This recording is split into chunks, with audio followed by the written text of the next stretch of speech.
Eli's got this seriously strange disease. The doctors forcefully strap him to the operating table, picking up a drill and aiming it right at his head. Eli's struggling like crazy in pain. Eli Miller's been allergic to air since he was a kid. Once he comes into contact with it, he's gasping for breath and his body starts festering. As a result, he's been forced to be isolated from the world for ages. Recently, his parents, Paul and Rose, found Dr. Horn. Word on the street is that Dr. Horn can cure people with all kinds of strange diseases, so they rush to that hospital overnight. On the way, as they pass by a wooden house, a girl in red keeps staring at Eli. Her look is so creepy that it sends shivers down Eli's spine. After pushing through this thick fog, they finally reach their destination. There's thick fog everywhere. It's seriously spooky. After strict disinfection, they step into the villa. Dr. Horn tells Eli, "This place is super clean. The air and water are purified like crazy. You don't need to wear that protective suit." But Eli's still skeptical, because he notices two nurses looking at him with these really weird eyes. So Eli's actually allergic to air. Dr. Horn's like, "You're allergic to air because your immune system has broken down. You gotta go through 3 stages of gene therapy." Just then, Eli catches a glimpse of a little girl's figure at the end of the corridor. But poof, in a split second, she vanishes into the darkness. At night, with Rose's encouragement, Eli finally takes off his protective suit. It's the first time he hugs his mom since he got sick. Meanwhile, Dr. Horn's standing there, wearing this really complicated smile. In the middle of the night, Eli's tossing and turning in bed. Suddenly he hears this strange noise outside the window. He gets up to check and there are mosquitoes hitting the glass. Then he hears this gasping sound, and there's this layer of fog on the glass, like someone's breathing on it. Scared out of his wits, he bolts to Rose's room. The next day, Eli tells Dr. Horn about what happened last night. Dr. Horn's all, "Having hallucinations after taking the medicine? That's totally normal." Then he takes Eli to the operating room to start the first stage of treatment. Eli's strapped to the operating table. After Dr. Horn gives him anesthesia, he injects medicine into Eli's limbs. Eli's looking at the mirror, and he sees this faint figure. Then, the anesthetic kicks in, and Eli passes out. When he wakes up again, he's back in his room. There's that strange noise outside the window again. Eli takes a closer look, and there's the girl in red, Haley, smashing the glass. Haley seems to know everything about Eli's situation. She's like, "Did they say you're sick? That you'll be allergic outside, right?" And get this, Haley can light a twig in her hand with her mind. Eli wants to invite her in to play, but Haley refuses immediately. Before she leaves, Haley warns him, "Watch out for Dr. Horn." But the strange stuff just keeps on coming. On his way back in the corridor, Eli hears this strange noise coming from the utility room. Suddenly the lights go out. In the pitch-black darkness, a little girl's figure appears faintly. Eli's so scared that he's running for his life. Eli's so terrified that he just collapses on the ground. Then, the lights in the room flicker back on. A figure appears behind the curtain. Then, whoosh, the curtain is lifted. It's his father, Paul. Eli tells Paul that he saw this really strange thing just now, but his parents think it's just Eli's imagination. Then, in the dead of night, another strange thing happens. There's this strange noise in the room, and the wardrobe door, it just swings open by itself.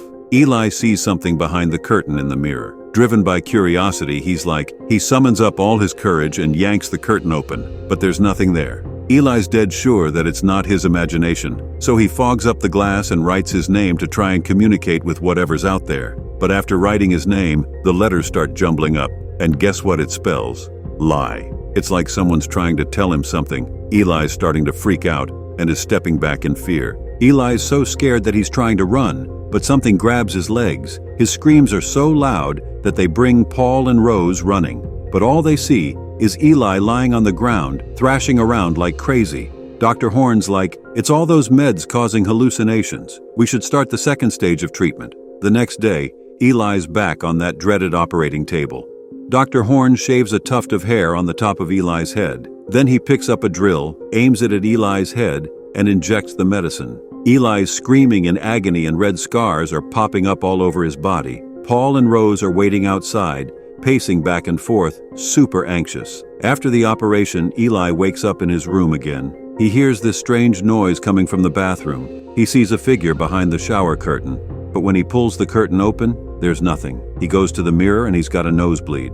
Suddenly, the lights in the bathroom go out. Eli's so scared that he's trying to run, but the door won't budge. The figure is closing in. He has no choice but to hide in the wardrobe. The banging on the wardrobe is so loud that Eli's screaming his lungs out. And then, boom, with a huge crash, the wardrobe gets knocked down, and everything outside just goes quiet. Eli crawls out of the cabinet and spots that it's chock full of the word lie carved all over. That's when his parents, Paul and Rose, along with Dr. Horn, finally show up. Eli's clutching a shard of broken glass, and they flat out refuse to listen to any of his explanations. Dr. Horn reckons Eli might be having a resistant reaction, because none of the previous patients ever said they saw ghosts. At night, Haley swings by. Eli, all fired up, spills the beans to Haley about what went down. Haley just goes, "The kids who used to live here told me the exact same thing, but after the 3rd stage treatment, I never laid eyes on those kids again." Eli's feeling super uneasy and is dead set on getting the heck out of this spooky place ASAP. He's just making his way back to the corridor when, out of the blue, a mysterious force yanks him towards the door. The door cracks open a smidge, and the outside air rushes in like crazy. Eli's face starts festering right off the bat.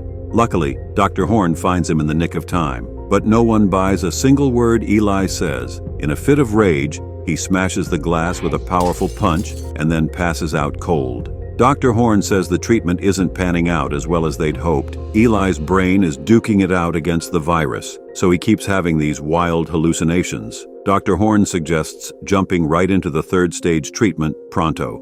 Rose strolls into the ward and tells Eli to take some sleeping pills, but Eli slyly hides the pills under his tongue and spits them out as soon as Rose leaves. He's completely lost trust in everyone around him at this point. Just then, Eli realizes that when the letters on the cabinet are flipped upside down, they turn into a string of numbers. Meanwhile, Dr. Horn burns Eli's protective suit. He's not going to have another shot at using it. Haley shows up again. Eli fills her in on finding the numbers. Haley casually tosses out, "That looks like a password," and that comment just clicks in Eli's head. Late at night, Eli goes on a hunt with a flashlight and actually stumbles upon a door with a password lock. He gives the string of numbers a try, and sure enough, the door swings right open. Eli keeps moving forward, checking out the rooms one by one. At the same time, Paul pipes up that Eli could be in life-threatening danger during the 3rd stage treatment. Rose flips out when she hears this. Dr. Horn had said before that she'd cured every single patient. The two of them get into a huge screaming match over whether to push ahead with the treatment. Eli digs up some files in the drawer of a safe. The files detail the previous kids. They seemed okay in the 1st stage, then gradually started to wither away in the 2nd stage, and finally, they all kicked the bucket in the 3rd stage. Eli's shaking like a leaf, scared half to death. At the same time, Rose is loading up the car with luggage, determined to take Eli and split. But Dr. Horn steps in her way. Rose says, "I gotta take Eli away. No matter what he ends up like, I want him to be a loved kid." But Dr. Horn shoots back, "No amount of love can fix him. He'll just keep going downhill." Dr. Horn swears that if Eli stays, he can definitely get him better. Torn, Rose has no choice but to give in. Eli rushes to tell Paul all his discoveries, saying that none of the patients made it through the 3rd stage treatment, that they all died. But Paul acts like a total cold fish and injects Eli with a sedative. The nurse hears the ruckus and comes to haul Eli away by force, gearing up for the 3rd stage treatment. Eli sinks his teeth into the nurse's arm and manages to break free. In a panic, he barges into Dr. Horn's bedroom and realizes that Dr. Horn and the nurse are actually nuns. A mosquito leads Eli to open a hidden door. There's no air filtering system in there. Eli quickly covers his nose with his shirt. What he sees is an altar. All of a sudden, an iron door slams down, and Eli's trapped inside. They couldn't care less if Eli's allergic to air or not, and just turn around and hightail it out of there. Eli's gasping for breath and slowly loses consciousness. But when he comes to, he's shocked to find himself unscathed. Eli starts hollering, "Mom, Dad, I'm not sick. I can breathe. Why'd you tell me I was sick?" Worried sick about her son, Rose, ignoring Paul and Dr. Horn's attempts to stop her, heads back to the basement again. Rose says, "If you make it through the last stage of treatment, I'll spill the beans for sure." Eli plays possum and pretends to pass out. Seeing this, Rose quickly unlocks the door to check. Eli instantly clocks Rose with a cross and sprints toward the main entrance. Eli grabs a fire hydrant and smashes the glass with all his might. Haley's outside, anxiously cheering him on. Rose wakes up in the basement and discovers that the cross is actually a knife. She shoves open the lid of the altar and sees 3 tiny corpses. She finally twigs that everything Eli said was the gospel truth. Eli's dragged into the operating room by Paul, who's hot on his heels. When the rough-and-ready Dr. Horn straps Eli to the operating table, Rose shows up behind the doctor, brandishing the dagger. Then she uses the knife to fend off the 2 nurses. Dr. Horn says, "Eli's existence is a total blasphemy to God. You can't take him away." Paul plays along and tricks the knife out of Rose's hand, but then hands the dagger right to Dr. Horn and holds his wife down, telling Dr. Horn to start the ritual.